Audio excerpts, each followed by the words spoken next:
አለይኩም ወራህመቱላሂ ወበረካቱሁ።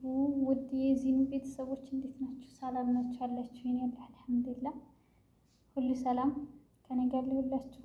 እንዴት ናችሁልኝ? ተናፍቃችኋል። እስኪ ላይክ፣ ሼር፣ ሰብስክራይብ አድርጉ። እኔ የሚመጣም ቅመም ነኝ፣ አበረታቱኝ። ዛሬ ይዤላችሁ የመጣሁት ትልቅ ሀሳብ ነው። ይዤላችሁ የመጣሁት ልጅ ለምትይዙ እንደ እኔ ልጃጅ ነኝ።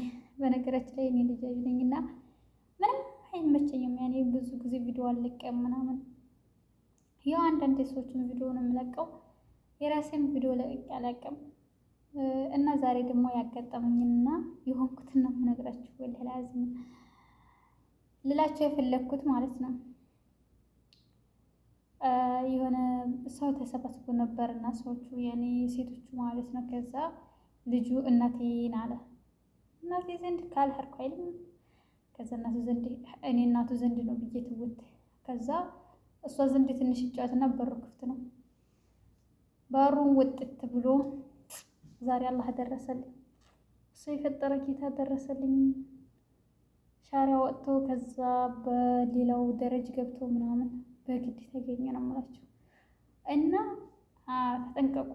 ያኔ እንዲኔ ልጅ ለምትይዙ በጣም አስቸጋሪና አሳሳቢ ነገር ምንድነው? ልጅ መያዝ ነው።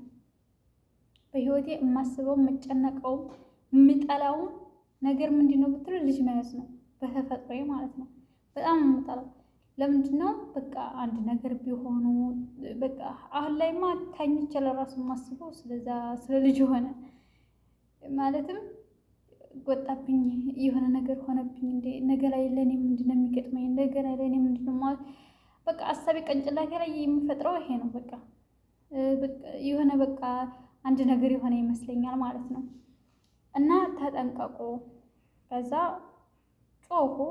ያው ግን ጥፋት የኔ ስላል አይደለ ያዥ ስላላለችኝ እሷ ጋር ነው ብዬ እኔም ለእሷ ሰጥቻት ስለነበረ እሷም እሷ ዘንድ ስለነበረ በሩ እንዲያጋጣሚ ከፍተ ነበር። ያኔ ሰው ስላለ የሚወጣ የሚገባ ስላለ እኔ እሳቸው ጋር እዛ ቁጭ አልን። በጣም ብዛት አላቸው ሰዎቹ፣ በጣም ብዛት አላቸው።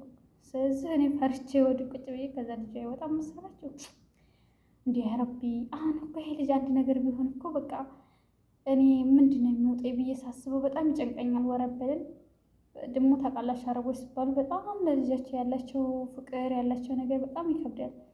በዛ የተነሳ በቃ ለማንኛውም ልላቸው የፈለግኩት አልሐምዱሊላህ ረብል ዓለሚን እኔም ከዚህ አላህ ደርሶልኝ አዋጣኝ። ከዚህ ወጣሁኝ አልሐምዱሊላህ። ልጁ ተገኘ፣ ምንም አልሆነም።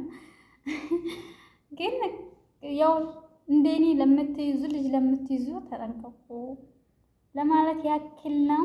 ያላችሁን ሀሳብና አስተያየት በኮሜንት አሳውቁኝ። እወዳችኋለሁ።